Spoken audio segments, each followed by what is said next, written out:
Well, we have one heavy hitter after another today. Everyone, please stay put right where you are because we are now heading into our day 3 keynote, which is a fireside chat with Vu Le.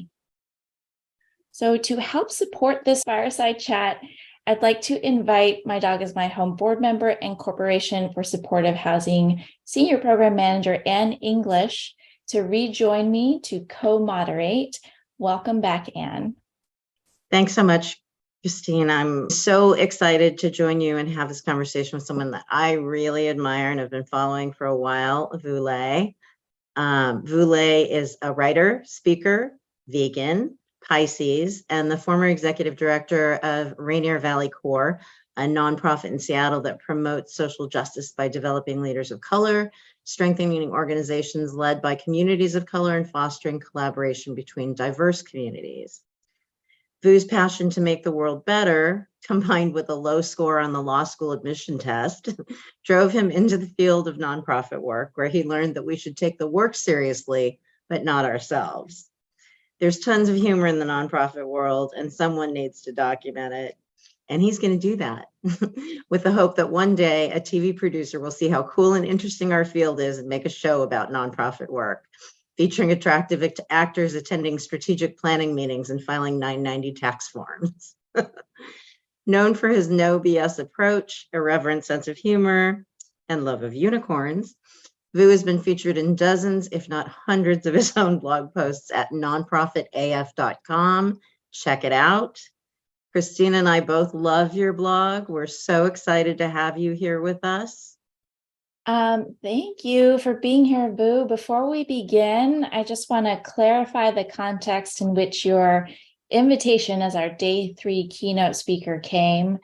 So when our steering committee first began developing the agenda and themes for the conference, we had an idea that one of our days would be exclusively dedicated to cover access to care issues, which in our unique field serving marginalized human populations and their animals means making sure that animal guardians, regardless of their income, can access veterinary care, pet food, behavior resources for their animals, etc. This extends to the human social services realm as well, although the vocabulary changes slightly when we're talking to a human social services crowd.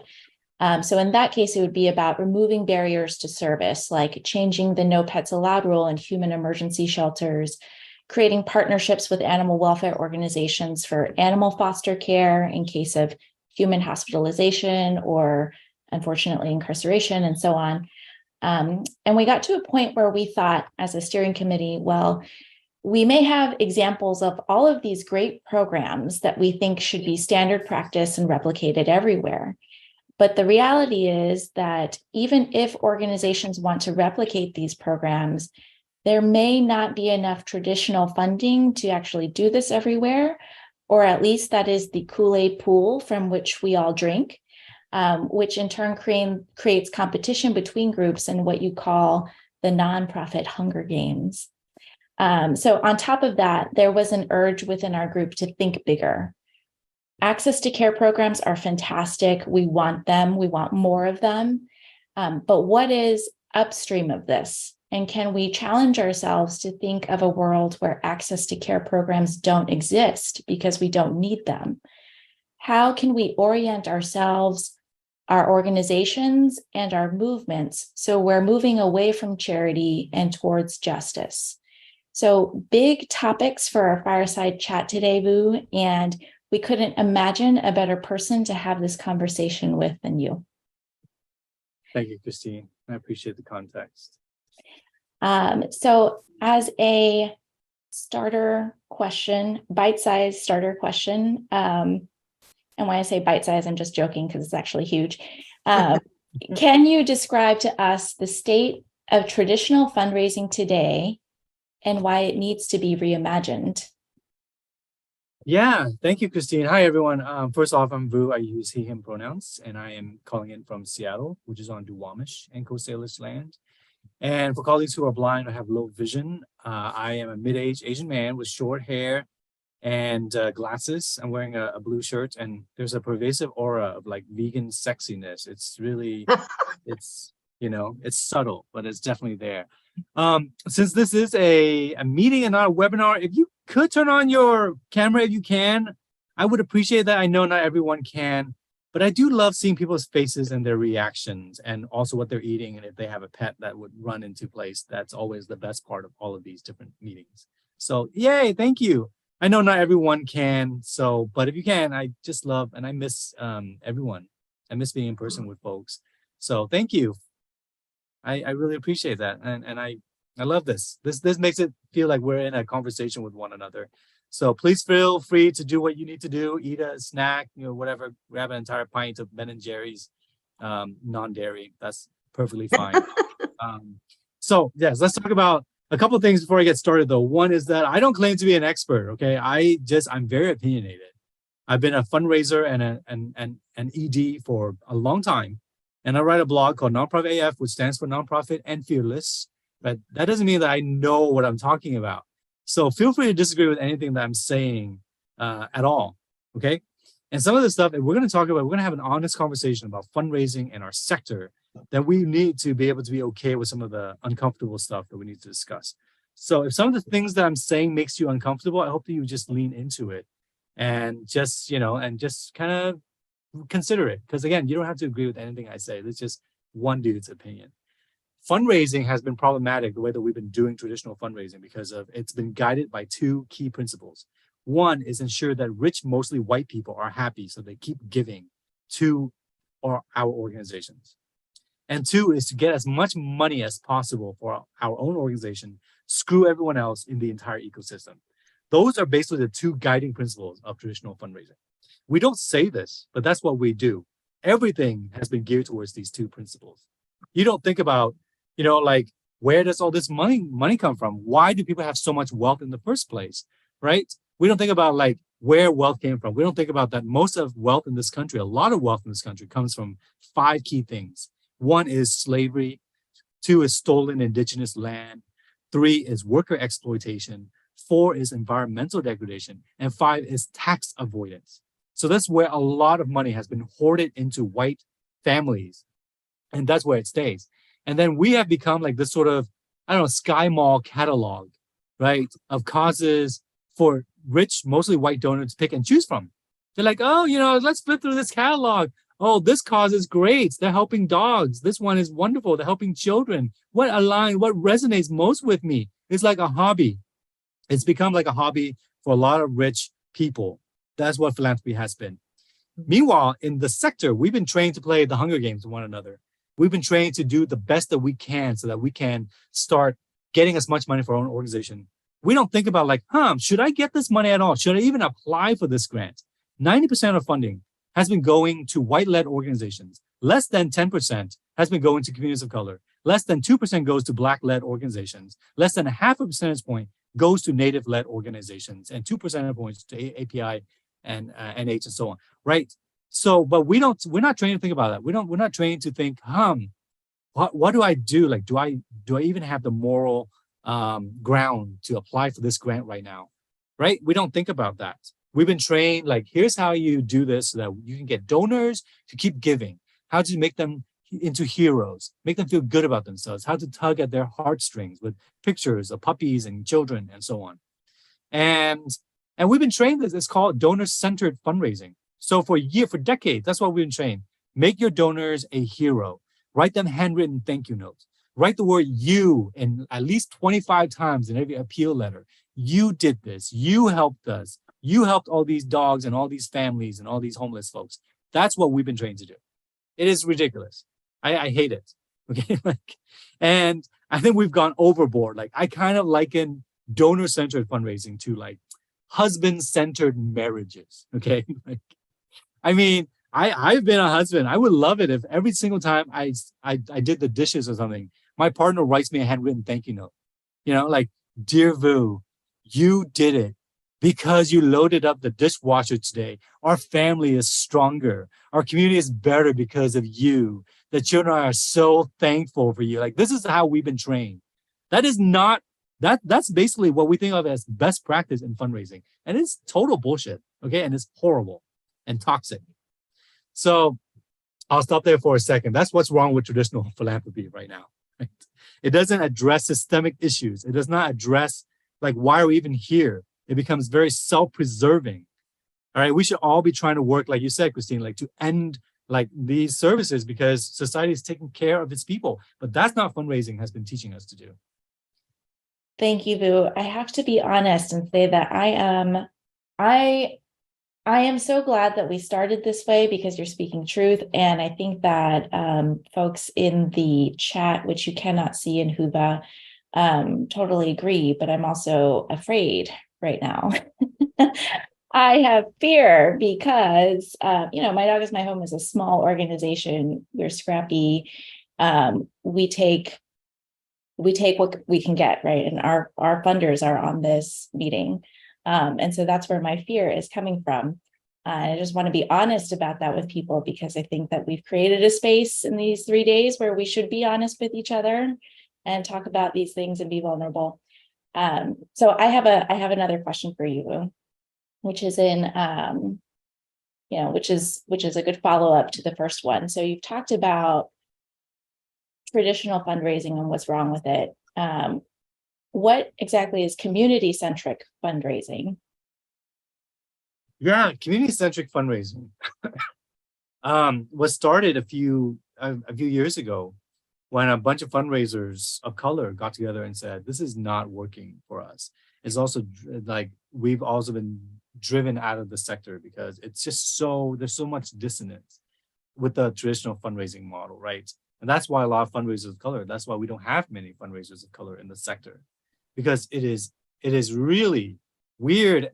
And there's so much dissonance when you are a person of color and you're going to a white donor, and most donors are white again, right? And telling them, can you please give money to help address the causes that you and your ancestors have been causing and perpetuating for like hundreds of years, right? That's exhausting. It's mentally and psychologically exhausting. And so we fundraisers of color got together and said, let's try to get our sector to do better. So we started working and came up with these like 9-10 principles of community-centric fundraising. The first one being that this work needs to be grounded in racial and economic justice. It means talking to our donors about where their family's wealth came from. It means talking about systemic inequity. It means talking about reparation. It means returning stolen indigenous land. Like these are things, right? And there's other ones, such as ensuring that we are not in competition with one another, but we're supporting one another. And also valuing time and volunteers. And so you can see the principles there. And another major principle is that our missions are not as important as the community that we're serving. And so that is very difficult for a lot of fundraisers to hear, because for a long time, we have been trained, you must be mission-centered. Like this is a mission-driven organization. We are driven by our mission. I don't want us to be driven by our mission anymore. I want us to start thinking about the entire ecosystem and the entire world that we're working in to make better together, because all of our missions are interrelated. So being mission-driven makes little sense in the long run, right? So that's kind of where community-centric fundraising, it started these principles, again, have been espoused for a long time, but they were formalized in 2020 at the beginning of the pandemic, in July of 2020, and has been spreading all over. And so you'll be hearing more about community-centric fundraising because it is an evolution of what we've been doing. And yeah, it is challenging, Christine, like you said. There is a fear to this. A primary fear that people have is like, if I become community-centric in my fundraising approach, are we going to raise money, etc.? And I think, yeah, that is a very valid fear. And it's based on assumptions that are completely erroneous. The assumption, for example, that donors will freak out and run screaming into traffic whenever we bring up race and white supremacy and things. Yeah, some of them will. But the majority of them are anxious for these conversations, and we have never given them any space or opportunities to be engaged in this. We've actively prevented our donors from thinking about wealth, like inequity and where their wealth and power comes from. Yeah. And so I think that we've been treating our donors like toddlers like we give them cookies for like donating to our organization, but that's really about all that they get. Wow. I'm just like, so, I mean, I knew that this was going to be a fantastic session, and you just blow out the gate with all of it. And it's very exciting. And so many things are going on in my head around just the way that you speak about what we're doing, how we're doing it. And these are all things that I feel like are obvious to people. And yet, just like things like, any sort of systemic oppression, it's built within our ecosystem. And so we don't even recognize it when it's happening. And I think about, I do a lot of work trying to amplify and support folks with lived experience to become leaders and things like that. And hear so much talk around person-centered design and things like that are absolutely meaningless. I mean, they do not at all center the people, right? And and I even reminded me, I'm sorry, I'm going off on a tangent a little bit, but that's what you're doing to me. Reminded me a little bit of Adrienne Marie Brown's book about emergent strategy and fractals, and how all the things that we do, like we can say, yes, we're mission driven and the mission is about helping people, but really it's about what we do. All of the things that we do, even on the smallest level, is what creates everything else, right? And so just the idea, like I love also Christine being able to, say I'm scared and this is a scary conversation, because that's what I believe My Dog Is My Home is in a place to do, is to have these conversations. And we all need to be in a place where we can say and examine. And I'll say it too, in my own other organization that I work for, there are a lot of discussions around, funders and board members and the different, is it, we had I'm never going to butcher his name, so I won't even say it. You know what I'm talking about. Yes. At one of our summits a couple of years ago, and literally talking about how I work for a housing organization and we're getting money from the people that created the, the prime, disaster, the prime mortgage disaster, subprime mortgage disaster.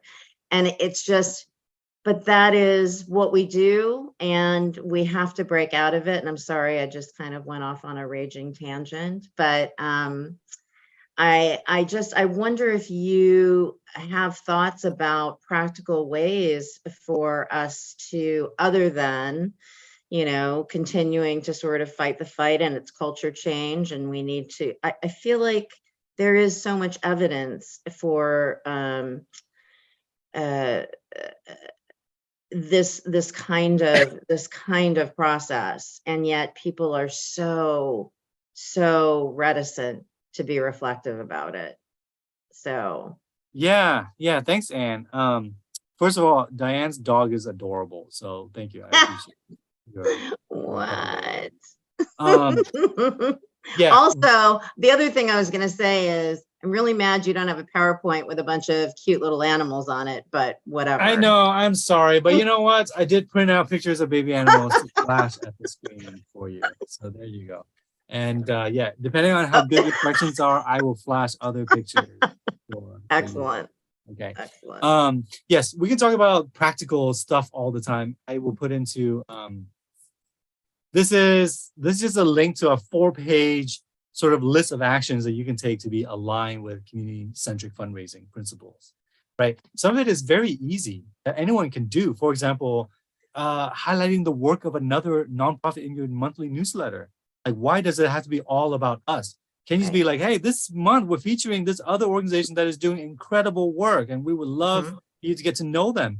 Like, if we start doing that, like I think one year I was like, I created a day called Wear Another Nonprofit's T-shirt Day. And the only thing is you find a friend, and wear their T-shirt.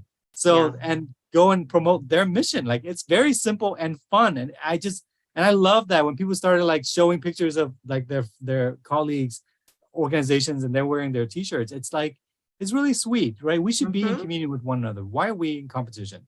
So there's simple things that you can do. There are more complicated things that you can also do. For example, an organization over here sent out Ijeoma Oluo's book, So You Want to Talk About Race, to their major donors and invited them to have a conversation about that book. Now, a few donors were freaking out about it, of course, but several donors were like, this is amazing. No one's invited us to talk about race and white supremacy and so on. Right. So, yeah, it can be scary to do these things, but I think it can also be extremely helpful. You can also go all the way to being very out there and, like out there relatively, but this is what we should all be thinking about. Right. One organization in Seattle, I think it was after the murder of George Floyd by the police, sent out a very strongly worded message to their major donors and just unequivocally condemning white supremacy and police murders of Black people and all of this stuff. And they were like, oh, we're going to get so much pushback. So many people are going to stop donating to us and all of this stuff. But they were like, this is our value. We have to call this out. We're a social justice organization. We can't just hide from this because some donors are going to be upset. So they did that. And probably a dozen or two donors wrote back scathing emails saying, how dare you? You're disappointing. Why are you bringing politics into this? Bullshit like that, right? And including a few board members were upset and were concerned. But what they discovered was that for every donor that they lost, they gained 5 new donors because their donors were like, this is exactly what I came here for this organization for. And they loved the leadership that was being shown there, right? The fact that this organization was was like really allowing like Black staff to lead the messaging and the work and all this stuff, like that was incredible. Right. And it showed that this is what the organization was about. And they gained donors from that. Yeah. Another organization, I think it was a Girl Scouts of Western Washington or something. They had this donor who said, I'll give you $100,000, but you have to promise that you won't serve transgender girls. And the Girl Scouts like, oh, fuck that. We're not. I know, the Girl Scouts. Paraphrasing a bit, okay? So like this is, I wasn't there, but this is what I imagined that they were like, hell no, you asshole. And, they went onto social media and was like, this asshole donor said that we can't serve transgender girls. And they were going to give us $100,000. Can you help us raise $100,000? Right. Guess what? They raised $300,000. Yeah. They raised 3 times more, right? So when we align with our values, we can have all these assumptions that people will be freaked out and scared away. And some of them will be. Right. But I think the net gain of aligning with our values and being aligned with justice will make up for it.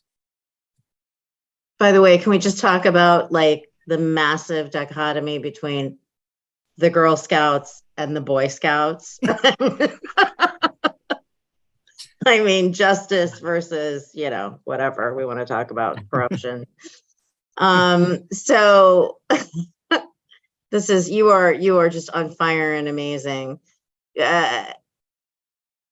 I guess what I'm thinking is in terms of like, it sounds like what you're saying, tell me if I'm getting this right, is that yes, in the initial analysis, there's going to be some pushback and, you'll lose some people and all that, but there are people out there that are ready to do the work, right? Like find your people, find the people that are ready to build, a more inclusive or better system maybe, or no system. I don't, but I just think that I feel that, but there's still, just, it seems like a lot of pushback, but I've seen some people sort of starting to lean into things. It's just very, very difficult. And I wonder about, how our reliance on sort of government funding and things like that, many of us in nonprofit, we've been taught that, it's competition and it's, we're told we want people to collaborate and all of that, but it's not set up that way, right? And it's not set up to actually fully fund the things that need to be funded. And there's 10 zillion ridiculous, things that we have to, requirements that we have to meet, paperwork we have to do, et cetera, just to prove that we want to help people and and work ourselves out of a job is the idea, right? Yes. So that's another thing I would say is that we had to unlearn some of these lessons. Like I feel like we have so many lessons and philosophies that we've internalized as true, and we don't realize how they affect us. Like philanthropy, for example. I am continually disappointed by philanthropy and how it's operating, specifically progressive leaning philanthropists and foundations. It's just ridiculous, right? Right now, I mean, like certain things that we just believe to be true, like there's only so much money to go around. That's why there's Scarcity. competition. Yeah. That is not true. There's over $1.5 trillion just sitting Yeah. in foundation endowments and donor advice funds. Foundations are only required to give out 5% or 3.5% in Canada out every year. And oftentimes their assets grow because of investments over that amount. So it keeps growing. They're not giving out enough oftentimes, right? What are they saving for? And then we kind of take it for granted. We're like, oh, well, these grants, what can we do? That's their money. It's not their money. And two is like this belief that this is the only way they could allocate funding is forcing us to compete in the Hunger Games with one another. Like it makes no sense. Like imagine if a food pantry goes to hungry families and saying, hey, hungry families, we know that you're hungry, but we only have so much food to give out to you every year because we're saving 95% of our food for future famines, right? And to make it fair, what we're going to do is ask each of you hungry families to write an essay about how hungry you and your families are. And we're going to grade you. And whoever wrote the best essays about how hungry you and your families are and write the best logic models, that's who we're going to give the food to. Like that is ridiculous. That makes no sense. And for some reason, it's okay for us to play in this system. That makes no sense. If the food pantry cares about food insecure people, then its job is to go find the families that are most in need of it and to ensure that they get the resources that they need, right? It should be the same for philanthropy. It should be the foundation's job to go and find the communities that are most affected by systemic injustice and ensuring they get the resources they need. And you all know that like homeless folks, people who are houseless, a lot of people are people of color, disabled people, and so on, right? So these funders are like, we care about people of color and we care about disabled people. Then yeah, stop making everyone jump through all these hoops for these tiny bits of money. It's ridiculous and it's infuriating. I love that you're infuriated. It's good for me vicariously. I know, that's why I have pictures of baby animals to like help calm myself down. Right? Look, here's this little picture of a little baby otter.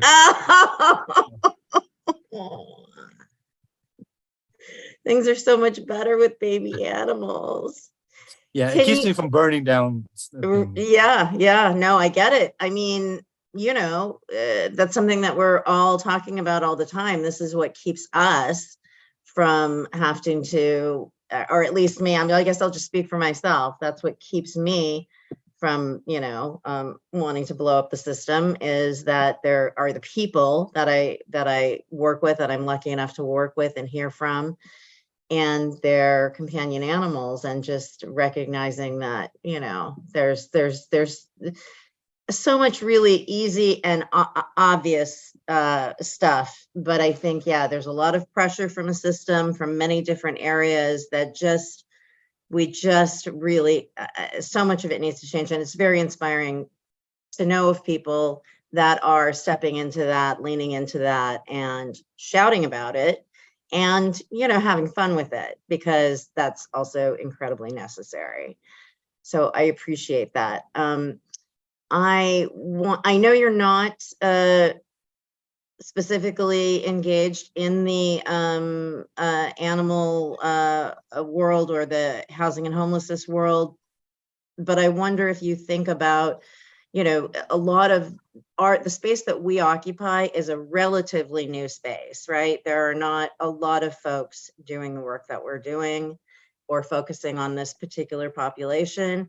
I mean, not only are people experiencing homelessness very marginalized as people, then you're talking about their companion animals, and companion animals in general, not even that are attached to homeless people, are marginalized, right? We don't recognize the veracity of the mental health values and all of those things and the support that we get from animals. And so they're relegated to something else. And just, right before you, Congressman Jason Crow was on talking about, the life-saving benefits of like service dogs with veterans and things like that. All of these things have incredible amounts of data, right? We have a lot of data.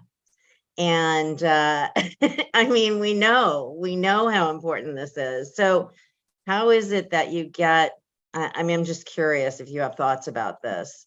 Is it because in my more cynical moments, I do think people don't care and they just kind of are doing whatever they're doing, and they really believe that people are disposable and, et cetera. I don't want to believe that. I obviously don't believe that, or I would have shot myself a long time ago. But if, if that is the case, how is it that we have so many years of this work and we continue to go, just thoughts, we continue to go through the same cycles of sort of, dealing with this narrative that is really not designed to succeed, for people.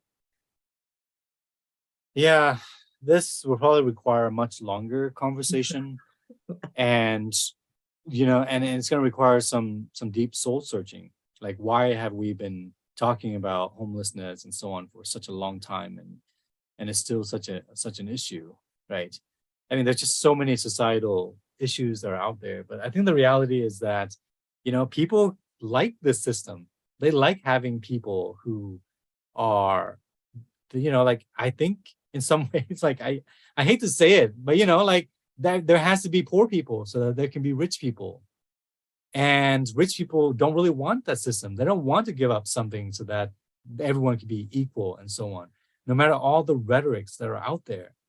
And then the problem that I see for us as a sector is that oftentimes we don't realize that we play a role in this, in perpetuating this, because we allow people to feel good about themselves. Right. They can afford as much money as they can, and then they give like 1% of the money out, and then they feel really good about themselves because they see the pictures of the puppies and people, like, that they're helping. Like, I think about Amazon, for example, who like have been not paying their taxes, billions of dollars worth of taxes. Then they give $100 million to a charity that's doing really good work. And then they're like, everyone's like, yay, look at Amazon, look how generous they are. When we should have been like, why aren't you paying more taxes? You should have paid like 20 times more in taxes than what you're doing now. Like, this is this is barely a dent to what you should be doing. And we're not going to thank you for this either. Okay. Like, this sort of like fawning, thanking attitude of gratitude bullshit that we've been talking about is very insidious, because it allows these types of systems to perpetuate. And so this is why I am so bent on getting people to change the way that they think about philanthropy and how they think about donors and so on. Because like, otherwise we end up becoming, we engage in charity washing for injustice. We perpetuate. We're complicit. Yeah. Right, we're complicit. Conscience laundering for people who should be doing other things that are much harder. So that's kind of where we are. So that's kind of like the issue, right? So I wanted to get out of that mindset, and I wanted to start thinking differently, and also start acting differently about how we can address these issues. I think one is we need to get madder, and we got to stop being so nice about it and just like being so thankful for everything, right? Yeah. And we need to start mobilizing. Jan Masaoka from Cal Nonprofit said something that has haunted me for a long time. She said that we have become so professionalized that we are really good. We can write a personnel handbook. We can write a theory of change, a logic model, etc. And we have lost the ability to get like 100 people to pack a town hall meeting. Yeah. We have lost the ability to get like 1,000 people to sign a petition, or to write an op-ed and get it to blow up. Right. And to think about. We've lost our organizing roots and our skills. Yeah. So we have to do a much better job mobilizing to change the systems. Over here, 180 executive directors of color got together and wrote an open letter to the funders in the state and said, look, our communities are dying because of the pandemic, and you need to double the amount of money that you're giving out. It needs to be 5 years. It needs to be there needs to be general operating funds, and it needs to support advocacy and whatever it is that we need. And you have to sign this pledge saying that you're going to do it. And several funders did sign a pledge and did double the amount of money that they're giving out. So I think that My Dog is My Home and other organizations, like, you all need to start thinking about, like, what can we do? What are these levers that we need to start working on? And how do we mobilize everyone else to be angrier and to be out there and to demand more, right? So we got to do a much better job organizing everyone. Organizing. Yep. Organizing and advocacy. Yep. Yeah, but also Absolutely. we need to have this audacity of ambition. I feel like we're so trained by the way fundraising has been done, again, to be grateful for anything, that we don't think about, like, we deserve a lot more. The work that you're doing is very important, right? And here's a story I will tell you. It's about Juicero. Anyone here has heard of Juicero? Juicero was a Wi-Fi connected juicing machine. Think about this, a Wi-Fi connected juicing machine. It was $700. You buy these proprietary packets of cut up fruit and vegetables, and you put into this machine, and it squeezes out 1 glass of juice per packet for $8 packets. Bloomberg did an investigation where they took the packets and squeezed them by hand and got about the same amount of juice, but faster. So they wrote about this, and Juicero tanked within a few months and just went bankrupt.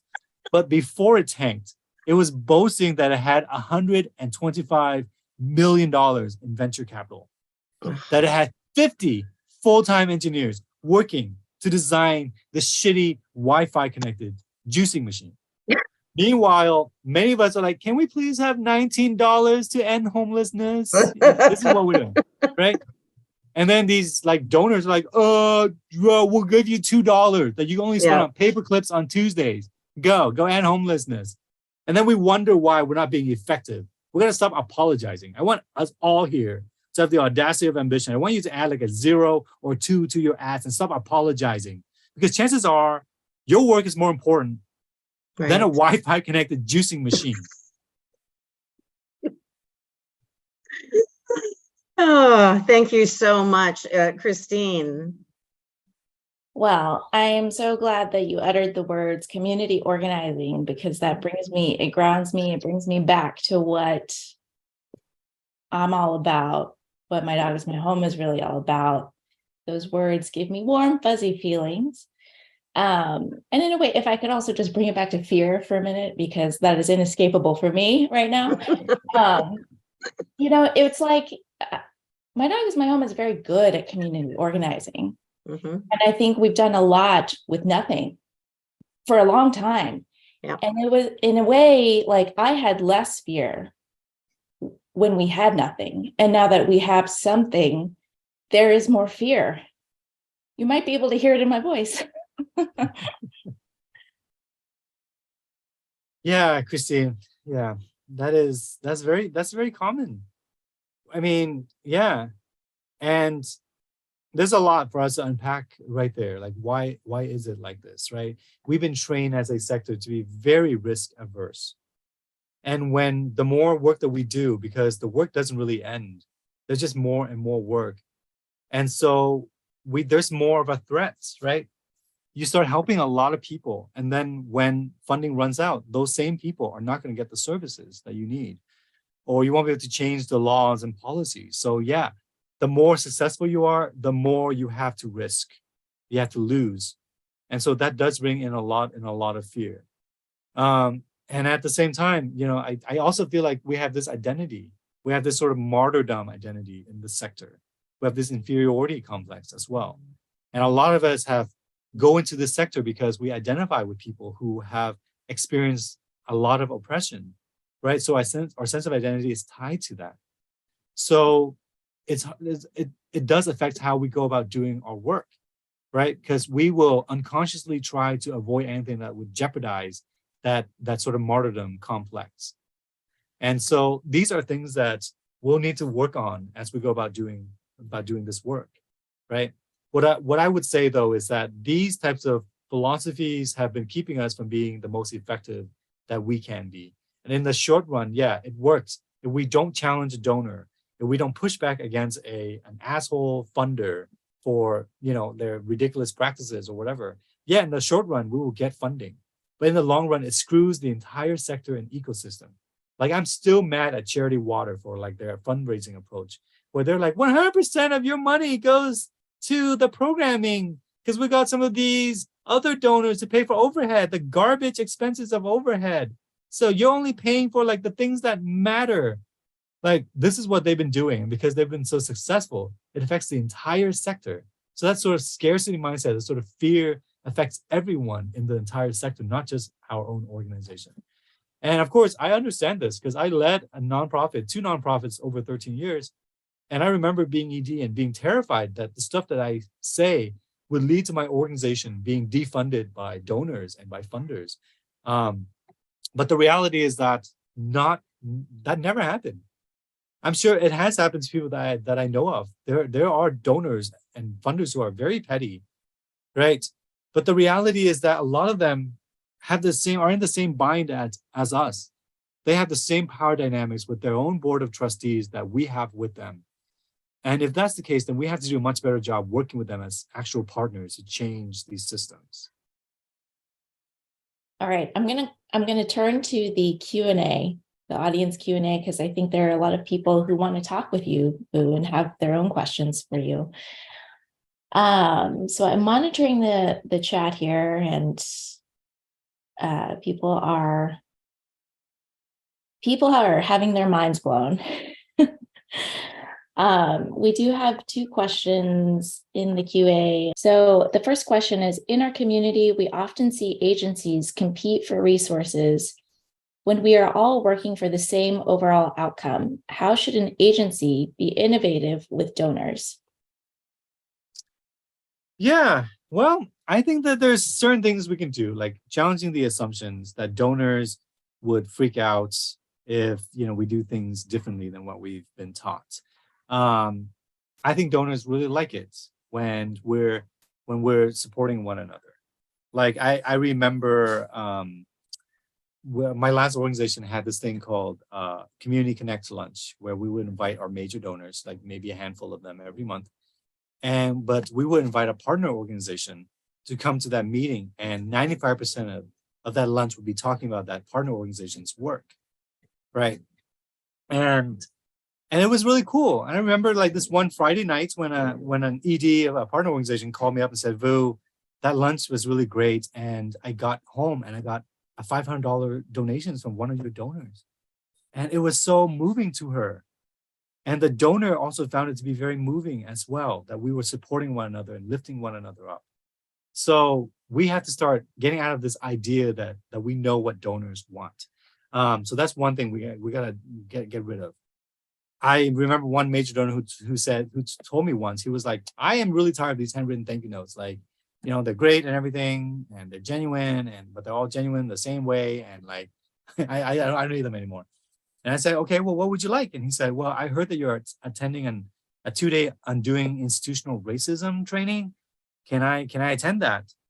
And I was like, "Yeah, well, if you can pay for it, absolutely. We would love for you to come with us."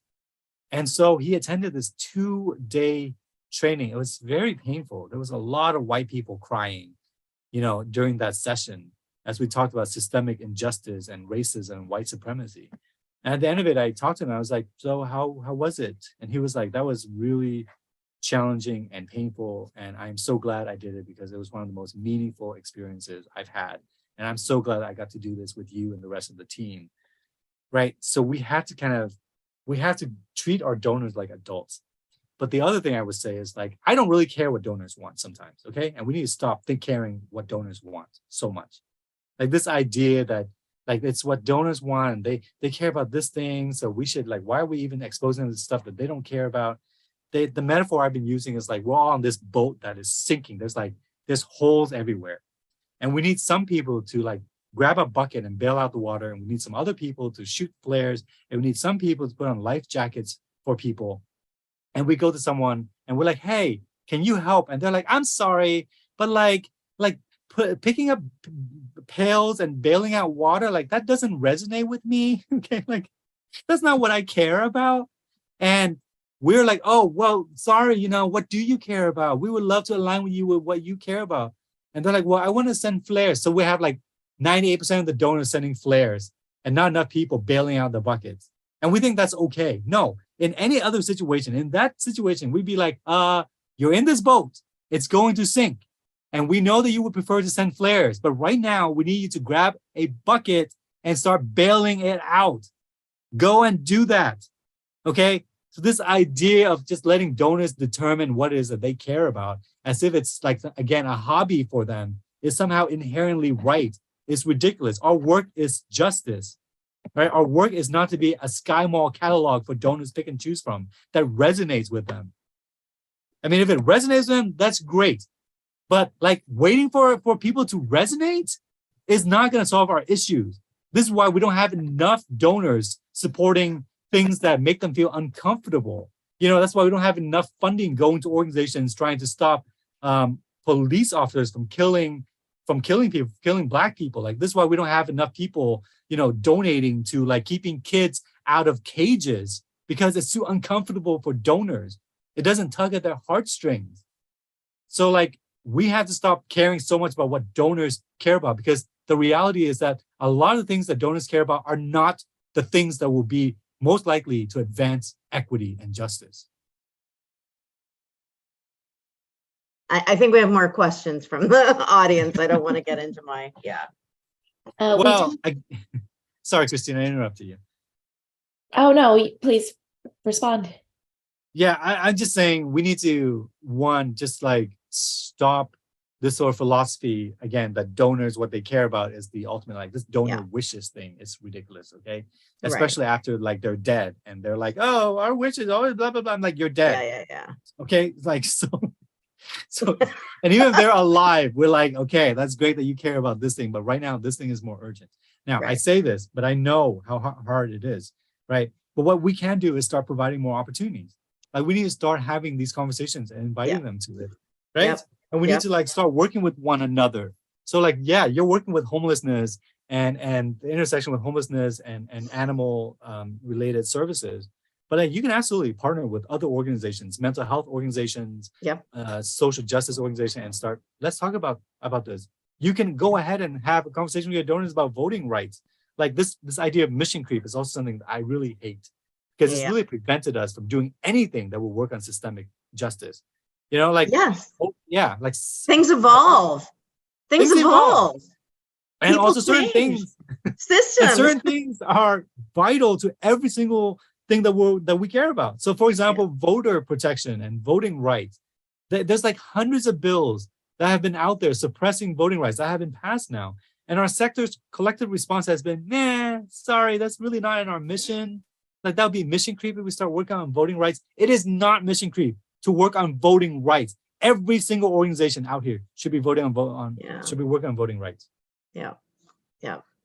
Agreed. Sorry, y'all. I need a koala to like. There you go. And here's a little baby panda that's just like all sprawled out. Oh, so cute. Sorry, I think I go off on tangents like you were saying, Anne. That's fine. It's fine. I love that. I'm sorry. I'm just. No, these are good tangents. But there's another question in the chat. Can you speak on the role of fear, on the role that fear plays in motivating our efforts but limiting our actions? Can you tell us an example where you used fear to your benefit? Fear to my benefit, it's going to be hard, but this is definitely a thing that affects our sector, and it gets us into learned helplessness, right? Over a long period of time, we've been conditioned to fear things, to fear change, to fear taking risks. And so even when the stimulus that creates the fear is removed, we still have that fearful response. So for example, there was a funder who told me that this one organization asked for the funding that this funder was giving them to be restricted. The funder was like, well, we're giving general operating funds. And the organization was like, okay, but do you mind if we restrict it to this program? Do you mind like restricting? And the foundation's like, what the hell? Why would you ask? Like, this is unrestricted. You do whatever you want. If you want to restrict it, that's fine. Like, whatever. But the organization's like, well, we really want you to formally restrict it for us because it'll help us. Like, this is a type of learned helplessness that happens in our sector oftentimes, you know? And so the fear is definitely there. And we have to start always constantly assessing, like, what is the fear here? And what are the assumptions that it's based on? And how do we move beyond that, right? As to organizations that use fear for their own benefit, like for in some positive, at least in some positive way, I don't know. I think about like some of the examples I just gave earlier, which is like the organizations that were afraid that other people being fearful, and they were fearful themselves of offending donors, you know, but then ended up with the donors being really grateful for them actually taking the risk, like the organization that supported defunding the police and ending police violence and so on, right? They were very fearful. Like that was not like they, and as soon as they released that email and sent it, like the staff were just terrified. They probably couldn't sleep for a day while they waited for all these emails to roll in, condemning them. Because even in a progressive city like Seattle, there's still a lot of fear about speaking up against injustice. And, you know, so they were fearful. That was definitely a fear. But I think that fear was helpful in helping them to clarify their values, right? Like we are moving towards aligning with the values, even despite this fear of what our donors may, how our donors may respond. And I think it was helpful in creating this bonding experience with the staff. And I think it allowed a lot of the staff of color to feel heard, because so many of us, we speak up and we say, this is how we should do, and get shot down by people in power all the time. So the fact that they actually listened to their team and went beyond their fear helped to strengthen the organization, helped everyone to feel like they're in this team together, helped donors to feel like they are aligned with their values, and then connected with a bunch of donors who got very inspired by this. So I think that's an example of how you can use your fear. That's a great example. And that actually is a good segue into another question from Rachel Crowell, who's asking how to get, as opposed to getting, you know, the CEO or somebody to convince the staff, what about the staff? How does the staff get buy-in from the rest of the organization?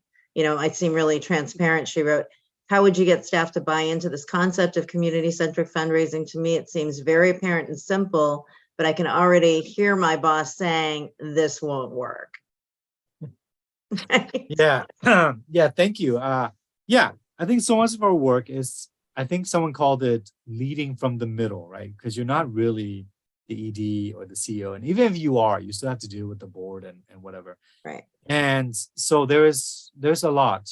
So the advice I would give is, you know, one is to create community or to join community. So community-centric fundraising has a Slack channel that has over 6,000 people working to develop community-centric fundraising. So you can join that. Go on to community-centricfundraising.org and go to the Get Involved tab. And I think you can find out where the Slack channel is and get involved there. There's also a lot of articles written at community-centricfundraising.org that you can check out and share with your team and so on. Another example is to really look at the organizations that have been successful in using community-centric fundraising to do their fundraising work. For example, the Oregon Food Bank has been a great example of that. Like they started really embracing doing fundraising in a different, more equitable way, right? And community-centered way. And they start measuring things like love, and instead of how much money that they're raising. And I think they're still raising a bunch of money. So on the blog itself, you see different articles that talks about like, yeah, it actually does work. You know, like, I mean, I have philosophical sort of like conversations about like, what do you mean by work? Do you mean just raising as much money as possible for your organization? Because that's how we define work, right? The principle number 2, raise as much money for you. Like, but what are you raising all this money for? Right? Is it really working if you're perpetuating the very injustice that you're raising a bunch of money to help fight? And the other thing I would say is like, yeah, a lot of this work is really painful and slow. And I liken it to like feeding Brussels sprouts to toddlers, right? Science says that in order to get a toddler to like a new food, you have to expose them to it 8 to 12 times. So you're feeding the Brussels sprouts of equity to people in power oftentimes. And that means that, yeah, you might have like spoon fed them like the third or fourth serving, and they're like, man, I hate it.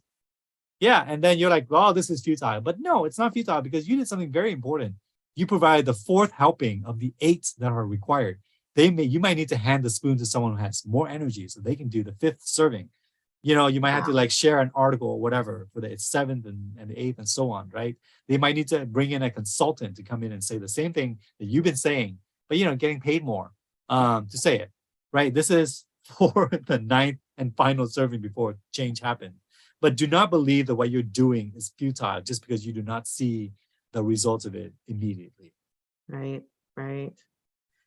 Wow, this is so amazing. I have just one, and it's, I mean, you're just going to say, oh yeah, somebody got the courage and they did it and they started it and maybe it was you, but how did the community-centric fundraising organization, coalition, how did that start?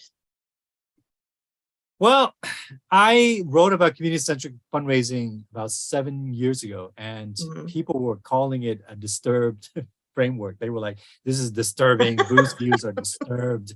I'm like, really? This is disturbing to talk to our donors about slavery and reparation? Really?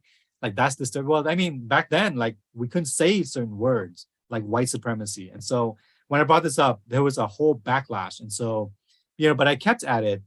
And then other fundraisers of color got on board and was like, yeah, we need to do something. Like, this is ridiculous. So then we started meeting at a bar, really, at a restaurant once a month or so, and started talking, but it was mainly to hang out and to complain with one another. And then eventually we had a summit, and it drew 180 fundraisers of color who were like, yeah, we got to do something about this. And then we worked some more about it, but it took several years. And also, I do want to acknowledge that, like, yeah, I did write about this, but these ideas have been around. They have been, by lots of leaders, especially leaders of color, who've been saying these things for decades, right? And the movement itself is just to formalize a lot of these principles into one cohesive place that's easy for people to access.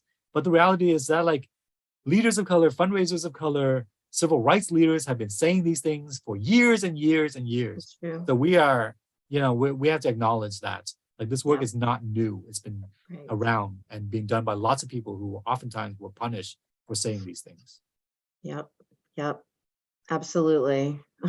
Man, this is such a great conversation. I can't believe that we have to stop. I wish I could just do this all day. But here's a baby turtle. There you go. That's sorry, Anne, go ahead. No, more. Little ducklings, they're trying to get over a wall. I think this is a good metaphor for us and the fundraising sector. That's right. That's right. We have this hurdle, okay, and we need to get over this wall of whiteness. Very nice.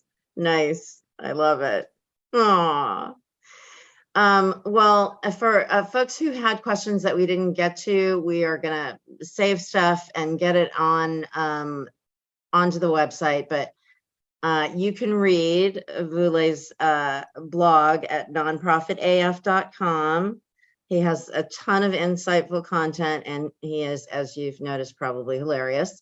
So I encourage you all to check it out if you're not already following it. And I just want to thank you so much for your time and your authenticity and everything that you have shared with us and that you continue to do in this crazy space that we are in. So thank you so much. Thank you, Anne. Thank you, Christine. And thank you, everyone, for joining me and listening to my rants and so on. I appreciate you all. I know that it's easy for me to show up at a webinar in my pajama bottoms and just rant about what we need to do better. But the reality is that I know that it's challenging. I know that you're thinking about many different things and you face a lot of barriers with funders and donors and board members and your own bosses and so on, right? I know how it is because I'm still there oftentimes.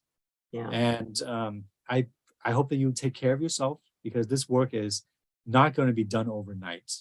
And we need to do a much better job just taking care of ourselves because we're needed in the long run. So I hope that you'll take the rest of the week off. If anyone asks, just say that Vu told you to take today and tomorrow off, and probably Monday too, and take care of yourself. Okay. Do not let capitalism culture and productivity culture define who you are. Okay. You're amazing and you deserve some time off. I'll leave you all with this little baby goat in a sweater. Little baby goat. Oh, Yeah. Right. Okay. love Thanks, goat. everyone. I hope you have a great weekend. I appreciate you all. Thank you. Thank you so much. Bye.